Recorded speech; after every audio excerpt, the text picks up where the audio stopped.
എല്ലാവർക്കും മമ്മാസ് മലയാളി കിച്ചണിലേക്ക് സ്വാഗതം. ഇപ്പം ചക്കയുടെ സീസണല്ലേ കൂട്ടുകാരെ.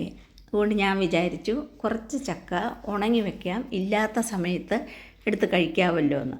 അതിനായിട്ടൊരു ചക്ക നല്ലപോലെ വിളഞ്ഞത് ഇവിടെ ഞാൻ പറിച്ചു വെച്ചിട്ടുണ്ട്. ഇനി അത് വെട്ടി അതിൻ്റെ ചകിണിയെല്ലാം കളഞ്ഞ് വൃത്തിയാക്കിയെടുക്കാം. ഇതാ അങ്ങനെ വൃത്തിയാക്കിയെടുത്ത് ഒരു മുറ നിറച്ചുണ്ട്.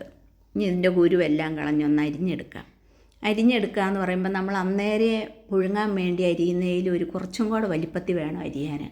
ചെറുതായിട്ട് അരിഞ്ഞാൽ തീരെ ചെറുതുള്ളതൊക്കെ ഉണങ്ങി വന്നു കഴിയുമ്പോൾ അങ്ങ് പൊടിഞ്ഞു പോകും. അതുകൊണ്ട് കുറച്ച് വലിപ്പത്തിൽ വേണം ഇത് അരിഞ്ഞെടുക്കാൻ.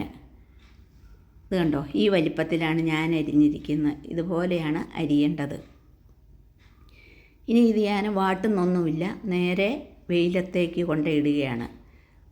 വാട്ടുന്നതിലും സ്വാദുള്ളത് ഇങ്ങനെ പച്ചക്കരിഞ്ഞ് ഉണങ്ങുന്ന പുഴുക്കിനാണ് നല്ല സ്വാദുള്ളത്. ഇത് ഞാൻ ടെറസയിൽ ഒരു പായ ഇട്ടിട്ട് ആ പായയിലാണ് ഉണങ്ങാനായിട്ട് ഇട്ടിരിക്കുന്നത്. ഇത് കണ്ടോ, ഞാൻ അരിഞ്ഞ് അന്നേരെ കൊണ്ടുവന്ന് വെയിലത്തിടുകയാണ് ചെയ്തത്.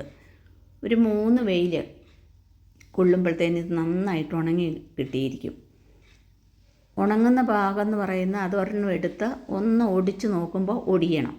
ആ പാകമാണ് ഇതിൻ്റെ ഉണക്ക്. കണ്ടോ, നല്ല സൂപ്പർ കളറല്ലേ നോക്കിക്കേ. വാട്ടി കഴിഞ്ഞാൽ ഒരിക്കലും ഈ കളറും കിട്ടിയല്ല. ആ പുഴുക്കിന് ഈ പച്ചയ്ക്ക് ഉണങ്ങുന്ന സാധനം കിട്ടിയല്ല. കണ്ടോ, ഒടിക്കുമ്പോൾ ഒടിയണമെന്ന് പറഞ്ഞാൽ ഇതാണ്.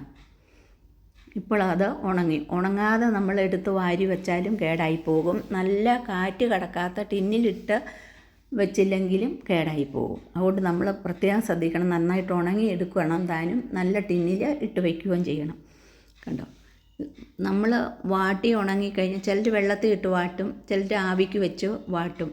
അതിനൊന്നും ഈ പുഴുക്കിൻ്റെ സ്വാദം ഉണ്ടാകിയല്ല. പച്ചയ്ക്ക് അരിഞ്ഞ് അന്നേരെ നമ്മൾ ഉണങ്ങിയെടുക്കുന്നതാണ് ഏറ്റവും നല്ല ഫ്രഷായ പുഴുക്ക് പോലെ തന്നെ ഇരിക്കും.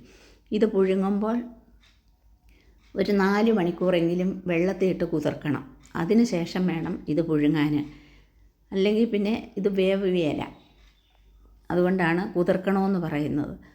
അങ്ങനെ ഞാൻ ഉണങ്ങിയെടുത്തതെല്ലാം ഇത് കണ്ടോ, കാറ്റ് കടക്കാത്ത ഇതുപോലത്തെ ഒരു ടിന്നിലിട്ടാണ് ഞാൻ അടച്ചു വെക്കുന്നത്.